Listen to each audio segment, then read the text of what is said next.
What's up, everybody? We're here at 1:37 p.m. with Sammy Arriaga, and introduce yourself, Will. What's up, guys? I'm Will with 1:37 p.m. Hanging out here with Sammy. What's good? NFT week.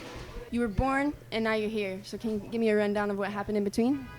Man, I just learned how to play the guitar right when I was born, and I ran to New York as fast as I possibly could. Hell yeah. And I just got prettier along the way, so. If you could have a feature or be on a song with any artist, dead or alive, who would it be? Dead, it would have to be Michael Jackson. Okay. And if it was alive, it's in between Post Malone and Bruno Mars. Why would you choose those artists? I just love Posty's songwriting skills. He's got a really good way to hook you into his songs. His songs always make you feel good. They make you smile. And Bruno especially. I mean, Bruno is like a living legend, man. The guy can dance. The guy can sing.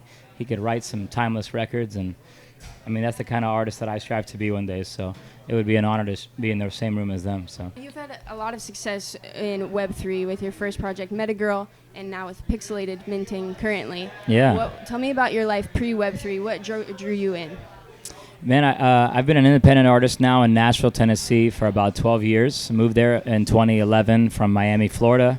I was raised in a Latin household, so a lot of people were like, how did a Cuban end up in country music, you know?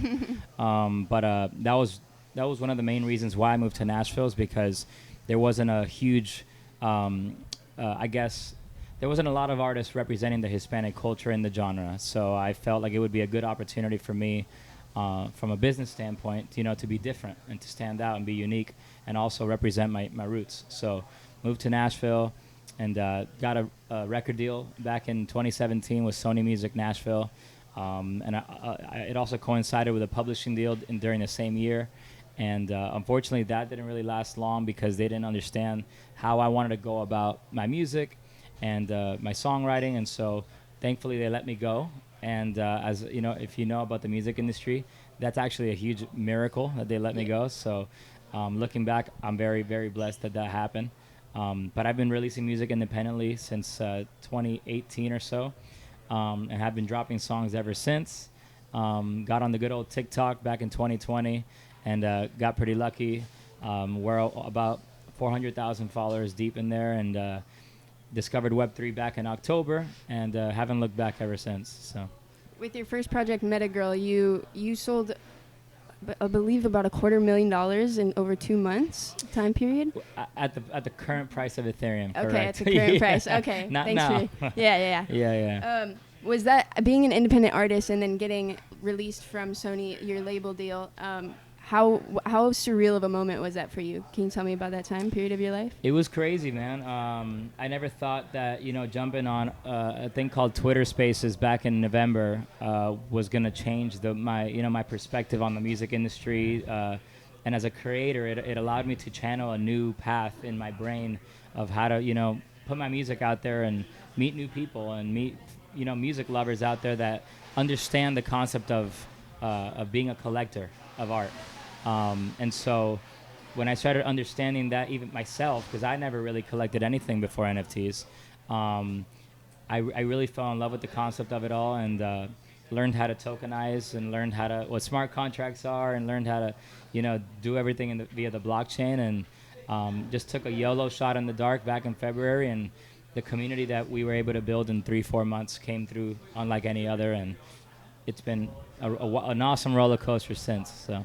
Yeah, I feel like, so like back in the day when music was like physical, people would collect like tapes, records, or they would go like Correct. record a live show, and then like only they would have that shit, and they would like share it with their friends, and it would be super rare, whatever. So like then obviously when things went to like LimeWire, it's like, oh, like anyone can just have the same shit, like everyone's sharing everything around, and like the collectability of it kind of like completely went out the window. Correct. And now I guess maybe with NFTs and Web3, you can kind of like bring a little bit of that element back into it. 100%. And like one of the hurdles that I have, you know, as from a musician standpoint, is that a lot of my fans, they kind of have there's a very big gap in between the tangibility and the intangibility of something they're collecting. They're used to like holding their trading card or their Bonnaroo pass from like 4 years ago, or a ticket stub from a concert they went back in the 80s or whatever. That hurdle has it's gonna be crossed at some point. It's gonna get to a point where everybody's gonna have digital collectibles, but currently that's one of the hurdles that we're trying to overcome. And the cool thing is that when they see it actually happen in real time, that like they'll purchase something for like about, let's say, $50, and then the following week something happens and it pumps and it goes to 150, and they cash out and they see it in their bank account. That's when they go, wow, this is real. This is actually a thing. So instead of telling people about this whole concept of like, hey, this can grow in value, you could actually flip this, I show them in real time. I'm like, here's a free NFT. It's currently worth $30. I'm going to call you in a week when that asset goes up $50, $60, and I am going to, on FaceTime, I'm going to do this flip with you. I'm going to teach you how to do it. And they see the money in their bank account, and they go, wow, you weren't lying. Becomes tangible for them. So instead of talking a lot, do more and prove to them in real time that it's a real thing. And we could honestly see NFTs becoming more common in modern society if we do it that way. You mentioned earlier that prior to us sitting down here, that you like a big upside of NFTs for you and giving them to your fans is creating moments for them. Can you dive into a little bit of what that means? Absolutely. So I currently have two projects out, Metagirl and Pixelated. So when I first started minting Metagirl, at the price of Ethereum at that very moment, one unit was about, I guess, $120 to attain in USD. And so I had a few of my fans actually go out of their way and say, hey, look, I don't know much about crypto and NFTs. I'm going to go out of my way to learn, and I want to support you. You know what I mean? So they picked up the asset at $120, and in a matter of 2 weeks, we were very lucky with a little pump, and they were able to sell that same asset for double the amount of what they spent. And they called me back and said, hey, thanks to you, I was able to pay for my son's books for school. I didn't have enough money to pay for his books, and because of me flipping that NFT, thanks to you, now I get to purchase my son's education. And so like those are the little moments, that they'll never forget. And the fact that they did it through me and through my music and through my asset, that's something that I will never forget as a musician. So, would you agree with the statement that Web3 kind of brings about this different loyalty between fans and artists and a different connection than Web2 does? 100%, because when it comes to a music NFT artist like myself, before Web3, music listeners were strictly just consumers. They were just consuming the music and consuming the live shows, but they weren't growing with you. And one thing I tell everybody that goes out of their way to invest, in my project and in my music, is that when you go follow me and stream my music and tell your friends, you're allowing me to grow, but then you're also like causing the asset that's attached to me and to you to grow as well. For the first time ever, they have an incentive of why they should follow me, why they should go and put that song on their favorite playlist. My fan is now tied to the hip, and in the best way possible. So, from the other hand, it's like, let's say I discover an artist, I go to his concert for $20, and then I go tell my friends, and he gets super poppin' in my city. The next time he comes around, it might be $100, and the next time it might be $300. So I'm actually de-incentivized from trying to promote it, because that just makes my experience with that artist even more costly 100%. To a certain extent. Same thing with merch. Like if his merch started out as $5 and then I start wearing it, people start liking it, then he might charge $50 the next time he drops a t-shirt. Whereas if I was holding your NFT, hopefully I would maybe get a discount on that. Or no, you do. Yeah. So I actually created a thing called the Pulse Pass. It's kind of like the membership pass to like my music career, pretty much. We're only gonna ever make 1,000. They're out right now, and we actually airdropped them to all of our Genesis holders that held one of my Metagirl music NFTs. We had about 840 unique holders from the first collection, so we pretty much airdropped 800 and something Pulse Passes, and the pass itself gets you merch discount, 20% off. It gets you mint discounts, so whenever we do any songs like down the road on the blockchain, you'll get mint discounts aside from pre-sale. So we have 3 phases now. We have public, pre-sale, Pulse Pass. Okay. So the Pulse Pass is the biggest discount. And then the coolest part of the Pulse Pass is that if you pull up to any of my shows ever, and you just verify at the door that you hold a Pulse Pass, you'll get in for free. Okay, wow. So you'll also get free IRL entry to my shows. So That's awesome. That's what's up. Yeah. That's what's up. and then of course anything else we stack on top of it. Collaborations with other projects, giveaways that are exclusive to the Pulse Pass holders. I mean, the opportunities are endless. So it's just cool for an artist like myself to be able to have a VIP club now that's tied to the hip. You know what I mean?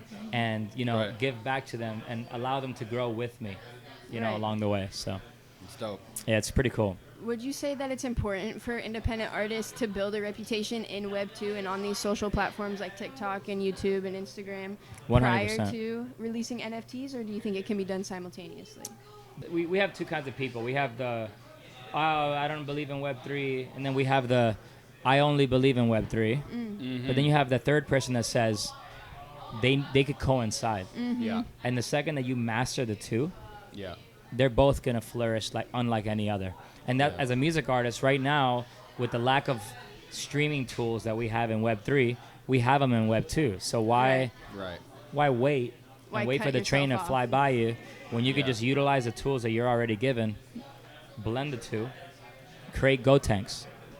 Yeah, that's if you know what that means. That's something that Gary Vee. Yeah. Shout out to Gary Vee. He Yeah. says that all the time. He's like, how come it has to be either or? Like, why not both? Why not both? ¿Por qué no los dos? I mean, there's so many tools that could be used, to reach that so-called pinnacle. It's like, Yeah. just use all the tools, like post on TikTok, post on Instagram. You'll never know what day you'll get lucky with a viral video that could potentially Right. lift your floor value. You know what I mean? So that's my mentality. It's like if I know that I have 2 songs that are out on the blockchain, if I could be TikToking them and Instagramming them on Reels, and I get a viral video to go 10 million, 20 million, they're going to want to learn about the NFT. And Definitely. you know what I mean? So that's kind of my mentality right now. I'm kind of doing everything at once. So Okay. yeah. Your most recent project, Pixelated, is currently minting. What was your inspiration behind that project, and what's the difference between Pixelated and Metagirl? Man, it's funny. Metagirl was actually not an idea that I came up with. It was kind of a Twitter space joke. Somebody was like, "You should write a song for us degens." Like you're over here singing all these awesome cover songs, and you have so many great original songs. They're like, "You should just write us something dedicated to us." And so I went out of my way and I just found a few words on Google and put them together, came up with a cool little melody, and Metagirl came to be. And the same community that inspired the idea was like, if you NFT this song, we will come through for you. So Metagirl was born. They were my biggest investors. I was at that point part of several art communities, and other NFT projects. And the same ones that were requesting me to sing every night on Twitter Spaces were the same ones who came through for me during the Mint. So Metagirl was just kind of a joke, but it turned into being a pretty life-changing experience for me. And then Pixelated is just kind of a continuation of Metagirl. It's another Web3 love song. Is that, the concept of the song is love is what you make it, even if it's pixelated. Okay. And so I decided to roll with the idea and roll with the theme of pixel art, because I'm a huge fan of pixel art. And I collaborated with this incredible female artist. Her name is Chloe Zorn. And her and I have been back and forth on all the art for, since April. We've been coming up with how we want to do the style. She decided to go with chibi-driven pixel art, which is an interesting little fusion there. And so we decided to go with a collection size of 5,555. This is actually my first ever PFP project as well. So I'm excited to incorporate the concept of properties and rarities, because Metagirl didn't have that, but this one does. And so I noticed that people just love flipping and love getting the properties that speak to them, and the ones that look like them. So I'm like, why not give them both? Why not give them PFP and give them music as well? And so we also took the music to a whole nother level, and we produced Pixelated in 10 different genres. And those will be included in the collection as well, randomized all throughout the collection. They all have their own rarities. Some of the versions might be harder to get than others. And then the cherry on top is that you'll own IP rights to the images, and you'll own commercial rights to the music as well. So you'll be able to use the music on YouTube for your Twitch compilations, any commercials you want to do for any business you might be working on.